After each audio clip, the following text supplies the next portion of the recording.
दोस्तों, बिहार की राजनीति में एक ऐसा फैसला जिसने 20 साल की राजनीति को बदल कर रख दिया है। दरअसल ऐसा नेता जो अपने आप को सुशासन बाबू कहलवाता था, इसके अलावा ऐसा नेता जो कभी बीजेपी में तो कभी विपक्ष की अन्य पार्टियों में शामिल हुआ करता था। जी हाँ दोस्तों, दरअसल हम बात कर रहे हैं नीतीश कुमार की, जो कभी बीजेपी में तो कभी विपक्ष की पार्टियों में शामिल हुआ करते हैं। लेकिन अब वह चर्चा में इसलिए हैं क्योंकि बिहार के मुख्यमंत्री पद से नीतीश कुमार इस्तीफा देकर राज्यसभा की सदस्यता ग्रहण करने जा रहे हैं। लेकिन सबसे बड़ा सवाल यह उठता है कि आखिर नीतीश कुमार बिहार के मुख्यमंत्री पद से इस्तीफा देकर राज्यसभा की सदस्यता क्यों ग्रहण करने जा रहे हैं। इसके अलावा जनता ने जब उन्हें मुख्यमंत्री पद के लिए चुनकर उनको विधानसभा में भेजा है, तो ऐसे में क्या उनका राज्यसभा की सदस्यता लेना कितना उचित है। दोस्तों, आज हम नीतीश कुमार के बारे में कुछ ऐसे काले सच बताएंगे जो अभी तक किसी सोशल मीडिया या फिर किसी मीडिया चैनल्स ने बताया नहीं है। इसके अलावा हम बात करेंगे कि नीतीश कुमार अपने 20 साल के मुख्यमंत्री के कार्यकाल में अभी तक कितनी बार पलटी मारी है। कहने का मतलब यह है कि नीतीश कुमार ने अभी तक कितनी बार राजनीतिक पार्टियां बदली है। दोस्तों, अगर आप नहीं जानते हैं तो यह कहानी आपको आगे चौंकाने वाली है। लेकिन आइए सबसे पहले देख लेते हैं कि नीतीश कुमार का बैकग्राउंड राजनीतिक करियर में किस प्रकार का रहा है।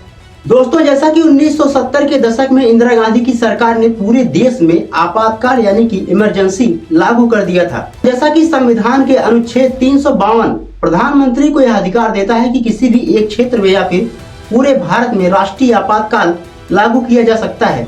लेकिन खास बात यह है कि राष्ट्रीय आपातकाल लागू करने के लिए राष्ट्रपति की मंजूरी मिलनी आवश्यक होती है। दोस्तों, इसी राष्ट्रीय आपातकाल के दौरान 3 प्रमुख नेता अहम चेहरा बनकर उभरते हैं। तो वहीं पहले नाम आता है नीतीश कुमार का, और दूसरा नाम रामविलास पासवान, और तीसरे नाम लालू प्रसाद यादव का आता है। दोस्तों, नीतीश कुमार के राजनीतिक करियर को समझने के लिए सिर्फ एक ही शब्द काफी है, जिसका नाम है राजनीतिक पलटीमार। दरअसल दोस्तों, अपने मुख्यमंत्री के पूरे कार्यकाल यानी कि 20 साल के पूरे राजनीतिक करियर में कितनी बार अभी तक उन्होंने राजनीतिक पार्टियां बदली।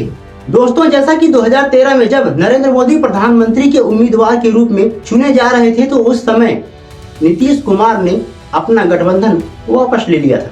कहने का मतलब ये है कि उन्होंने बीजेपी से गठबंधन तोड़ लिया था। उनका यह कहना था कि नरेंद्र मोदी को वह प्रधानमंत्री के रूप में नहीं देखना चाहते हैं। इसके अलावा जब 2017 आता है तो नीतीश कुमार पुनः जो है बीजेपी ज्वाइन कर लेते हैं। फिर इसके बाद नीतीश कुमार अपनी हरकतों से बाज नहीं आते हैं और 2022 में फिर से बीजेपी के साथ गठबंधन तोड़कर विपक्ष के साथ जाकर मिल जाते हैं, और फिर 2024 आते आते पुनः बीजेपी के साथ गठबंधन कर लेते हैं।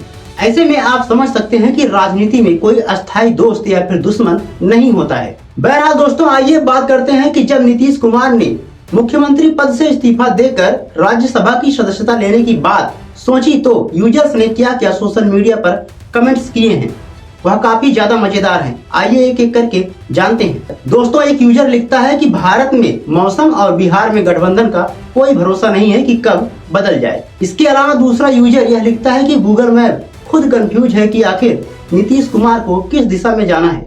बहरहाल दोस्तों, आइए अब देखते हैं कि आखिर नीतीश कुमार राज्यसभा की सदस्यता क्यों लेने जा रहे हैं। दोस्तों, जैसा कि कई मीडिया चैनल यह दावा करते हैं कि नीतीश कुमार मुख्यमंत्री पद को संभालने के लिए पूरी तरीके से सक्षम नहीं है, क्योंकि उनका स्वास्थ्य साथ नहीं दे रहा है।